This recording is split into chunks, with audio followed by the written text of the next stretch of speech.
Mental health report of 2025 by Sapiens Labs. இந்த video இதுக்கு முன்னாடி போஸ்ட் பண்ணியிருந்தேன். இங்கே இல்லை, இங்கே இருக்கும். இது பார்க்காதவங்களுக்கு திரும்பவும் ஒரு சின்ன சம்மரி கொடுக்குறேன். ஸோ சேப்பியன்ஸ் லேப்ஸ் அப்படிங்கிறவங்க என்ன பண்ணுறாங்க அப்படின்னா, ஒரு 85 கண்ட்ரீஸ்லேருந்து ஒரு 25 லட்சம் மக்களை ஸ்டடி பண்ணுறாங்க. ஸோ இது எந்த ஏஜ் குரூப்பில் அப்படின்னா 18 இயர்ஸ்லேருந்து 34 இயர்ஸ்க்குள்ள. அதில் மென்டல் ஹெல்த் கோஷியன்ட் அப்படின்னு ஒரு ஸ்கேல் ரெடி பண்ணுறாங்க. தட் ஸ்கேல் 0லேருந்து 200 வரைக்கும் இருக்குது. அதில் அந்த 18 வயசுலேருந்து 34 வயசுக்குள்ளே இருக்கிறவங்க தே ஹாவ் ஜஸ்ட் ஸ்கோர்ட் 36. வெறும் 36 மார்க்கு தான் எடுத்திருக்காங்க. இதுக்கு நம்ம 4 முக்கியமான காரணங்கள் பார்த்தோம். ஒன்று ஃபோன்ஸ் யூஸ் பண்ணுறது, ஒன்று சரியாக சாப்பிடாமல் இருக்கிறது, இன்னொன்று ஃபேமிலி கனெக்ஷன்ஸ் இல்லாமல் இருக்கிறது, அண்ட் ஃபைனலி அவங்களுக்குன்னு எந்த ஒரு வேலையும் பார்க்காம அவங்களுக்கு பிடித்தமான வேலைகளை பார்க்கறதுக்கு உண்டான நேரம் இல்லாமல் போகிறது. இன்னைக்கு நம்ம இது இந்த குழந்தையோட பிரெயினுக்கு ஆக்சுவலி இது எப்படி அஃபெக்ட் ஆகுது, இந்த ரிப்போர்ட் என்ன சொல்லுது அப்படிங்கிறத பற்றி நம்ம பார்க்க போகிறோம். இப்போது ஒரு ஒரு அடல்ட் பிரெயின் மாதிரி ஒரு குழந்தையோட பிரெயின் இருக்காது. நம்ம இந்த வெளியில் தெரிகிற இந்த 5 விரல் சின்ன வயசில் இருக்கும்போது இதே மாதிரி 5 விரலாக தான் இருந்திருக்கும். ஆனால் சின்ன சைஸில் இருந்திருக்கும். அது மாதிரி மூளை கிடையாது. மூளை ஒவ்வொரு ஸ்டேஜில் ஒவ்வொரு லெவல் ரீச் ஆகும். மூளையில் இருக்கிற வெவ்வேறு பார்ட்ஸ் ஒவ்வொரு ஸ்டேஜில் க்ரோ ஆகும். இதில் ரொம்ப முக்கியமான ஒன்று ப்ரீஃப்ரான்டல் கார்டெக்ஸ் அப்படிங்கிறது. இந்த ப்ரீஃப்ரான்டல் கார்டெக்ஸ் தான் நம்ம ஒரு எமோஷ்னல் டெசிஷன் எடுக்கிறதுக்கோ இல்லை ஒரு லாங் டேர்ம் ஒரு டெசிஷன் எடுக்கிறதுக்கு ரொம்ப முக்கியமான ஒன்று. அது மூளை வளர வளர வளர வளர 25 வயசுல தான் முழுமை அடையும் அப்படின்னு சொல்லி சில ஸ்டடிஸ் சொல்கிறாங்க. இதில் பார்த்தீங்க அப்படின்னா அந்த 5 வயசுலேருந்து 15 வயசுக்குள்ள இது ரொம்ப முக்கியமான நேரம் ஒரு மூளை வளர்ச்சிக்கு, ஒரு குழந்தையோட மூளை வளர்ச்சிக்கு. ஆனால் நம்ம என்ன பண்ணுறோம், அந்த நேரத்தில் கரெக்டாக ஃபோனை கொண்டு போய் கையில் கொடுத்துட்றோம். ஃபோனை கையில் கொடுத்து அவங்க என்ன நினச்சிக்கிறாங்க, அதை பார்த்து வளர்றது, அதில் வர்ற விஷயங்கள் தான் உண்மையான விஷயங்கள் அப்படின்னு நினச்சிக்கிறாங்க. ஸோ இந்த ஸ்க்ரீன்ஸ் என்ன பண்ணுது அப்படின்னா, இதெல்லாம் நியூட்ரலாக இருக்கா? கிடையாது. இதை எந்த ஆப் வேணாலும் எடுங்க, ஃபேஸ்புக்காக இருக்கட்டும், இன்ஸ்டாகிராமாக இருக்கட்டும், யூடியூப்ஸாக இருக்கட்டும். இதில் குழந்தைங்கள் ரொம்ப நல்லா பார்க்குறது அப்படின்னு பார்த்தோம்னா இன்ஸ்டாகிராம் அண்ட் யூடியூப். இது ரெண்டுமே இதை டிசைன் பண்ண இன்ஜினியர்ஸ் எல்லாருமே எதுக்கு டிசைன் பண்ணியிருக்காங்கன்னா ஒரே காரணத்துக்காக தான். எவ்வளவு நேரம் நம்மளை அதுக்குள்ளே இழுத்து போட்டு வைக்க முடியும் அப்படிங்கிறதுக்காக தான். They are very addictive. இதெல்லாம் இல்லாமல் நோட்டிஃபிகேஷன்ஸ், எவ்வளோ நோட்டிஃபிகேஷன்ஸ் வருது. வாட்ஸ்அப்பில் நோட்டிஃபிகேஷன் வருது, நம்ம வச்சுருக்க 1008 ஆப்பில் உள்ள நோட்டிஃபிகேஷன்ஸ் வருது. இதெல்லாம் நம்மளுக்கே ஹேண்டில் பண்ணுறது கஷ்டமாக இருக்குது. அப்போ அந்த குழந்தைங்களோட நிலைமையை யோசிச்சு பாருங்க. அந்த குழந்தைங்களுக்கு அது எவ்வளோ கஷ்டமாக இருக்கும். ஸோ இதனால தான் இந்த இந்த இதை கொடுக்கக்கூடாது, ஃபோன்ஸை யங் ஏஜ்லேயே கொடுக்கக்கூடாது அப்படிங்கிறது சொல்கிறாங்க. நல்லா யோசிச்சு பாருங்க. நாங்கள்லாம் சின்ன வயசில் இருந்தப்போ ஒரு சம்மர் கெட் டுகெதர் அப்படின்னாலே அவ்வளோ ஃபன்னாக இருக்கும். எங்கேயாவது ட்ரிப்பு போயிடுவோம், இல்லை வீட்டில் ஏதாவது படிக்கிறது சார்ந்து இல்லாமல், அதாவது அதை சார்ந்து பட் நேரடியாக படிப்புன்னு இல்லாத மற்ற விஷயங்களை கற்றுக்கிறதுக்கு ஹெல்ப் பண்ணாங்க.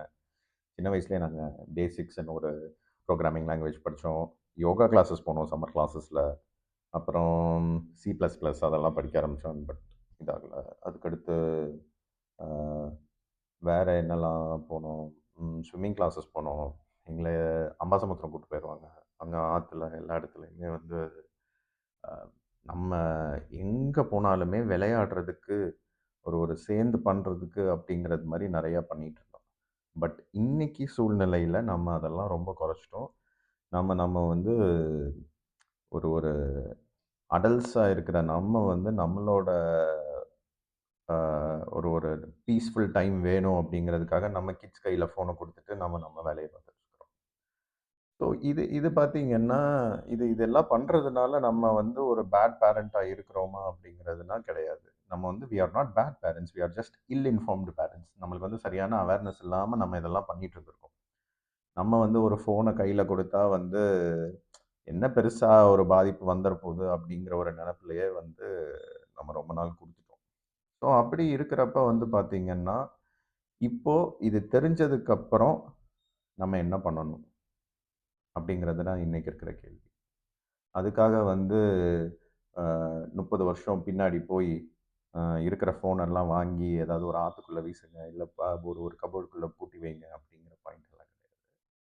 என்ன சொல்ல வர்றேன் அப்படின்னா, நம்ம வந்து அந்த டெக்னாலஜியை வந்து ஈவலாக பார்க்காம, அது இன்னைக்கு இருக்கிற சூழ்நிலைக்கு நம்ம அதை எப்படி யூஸ் பண்ண போகிறோம் அப்படிங்கிறத தான் நம்ம பார்க்கணும். உங்கள் குழந்தைங்களுக்கு வந்து ஃபோனே கொடுக்கக்கூடாது அப்படிங்கிறது இல்லை, but give it with boundaries. அவங்களுக்கு அதில் கற்றுக்கிறதுக்கு ஏதாவது ஒரு இது, அதுக்குன்னு உண்டான டைமிங், அது போக ஒவ்வொரு மீதி இருக்கிற விஷயங்களுக்கும் அவங்களுக்காக பிடிச்ச விஷயங்களில் டைம் ஸ்பெண்ட் பண்ணுறதுக்கு அவங்க கூட நீங்கள் உட்காந்து பேசுங்க. அதுக்கடுத்து அவங்கள விளையாட வைங்க, டெய்லி வெளியில் கூட்டு போங்க, கிவ் தம் மோர் ஃபிசிக்கல் ஆக்டிவிட்டீஸ். இந்த மாதிரியெல்லாம் நம்ம பண்ண பண்ண ஸோ திரும்பவும் வந்து இந்த மென்டல் ஹெல்த் கோஷியன்ட்டோட வேல்யூ அதிகமாகிறதுக்கு சான்சஸ் இருக்குது அப்படிங்கிறத இந்த ஸ்டடியில் சொல்கிறாங்க. இது வந்து ரொம்ப இதில் ரொம்ப முக்கியமாக நான் இப்போ இந்த வீடியோ முடிகிறதுக்கு முன்னாடி என்ன சொல்லணும்னு நினைக்கிறேன்னா, நான் உங்களுக்கு ஒரு 10 ஸ்டெப்பு ப்ரோக்ராம் அப்படியெல்லாம் வச்சுருக்கேன்னு நான் சொல்ல வரல. ஒரு சிம்பிளான விஷயம். முன்னாடியெல்லாம் வந்து நாங்கள் சின்ன வயசில் இருக்கும்போது வந்து கீழே உட்காந்து தான் சாப்பிடுவோம். டைனிங் டேபிள்லாம் கிடையாது. ஸோ கீழே உட்காந்து சாப்பிடும்போது எல்லாருமே சுற்றி உட்காந்து சாப்பிட்டோம். ஏன்னா எங்கள் அம்மா வழி ஆச்சி தாத்தாவோட வளர்ந்தது. எங்கள் அம்மாவுக்கு கூட பிறந்தவங்க மொத்தம் 5 பேர். வீட்டில் மொத்தம் அந்த ஒரு பெரிய இதோட நானும் எங்கள் அக்காவும் வளர்ந்தப்போ, அடுத்து என் தங்கச்சி வந்தப்போ, நாங்கள்லாம் வளர்ந்தப்போ பார்த்திங்கன்னா, எல்லோரும் ஒரே இடத்துல உட்காந்து தான் சாப்பிடணும் நாங்கள். ஸோ இது எல்லாமே பார்த்திங்கன்னா ஒரு ஒரு ஒரு ஃபேமிலி பாண்ட் அப்படிங்கிறத அதிகமாக்குச்சு. அது போக வந்து ஒரு ஒரு கம்ஃபர்டபுள் ஸ்பேஸ் இருந்துச்சு எங்களுக்கு வீட்டில்.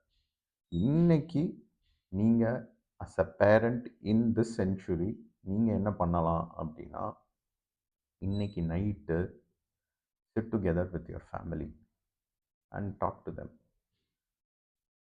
ஒரு ஸ்கேல் வச்சு பேசாதீங்க, லேபிள் பண்ணாதீங்க. Just give them a space to express themselves. அவங்க மனசில் இருக்கிறத சொல்கிறதுக்கு ஒரு ஸ்பேஸ் கொடுங்க. இன்னைக்கு நீங்கள் பண்ண வேண்டியது அவ்வளவு தான், வேறு எதுவுமே கிடையாது. நம்மளுக்கு வந்து அடல்ட்ஸாக இன்னைக்கு நம்ம ரொம்ப அத்தியாவசியமாக ரொம்ப கட்டாயமாக பண்ண வேண்டிய விஷயம்னா அது இதுதான். Increase family bond with your kids and other family members. Thank you.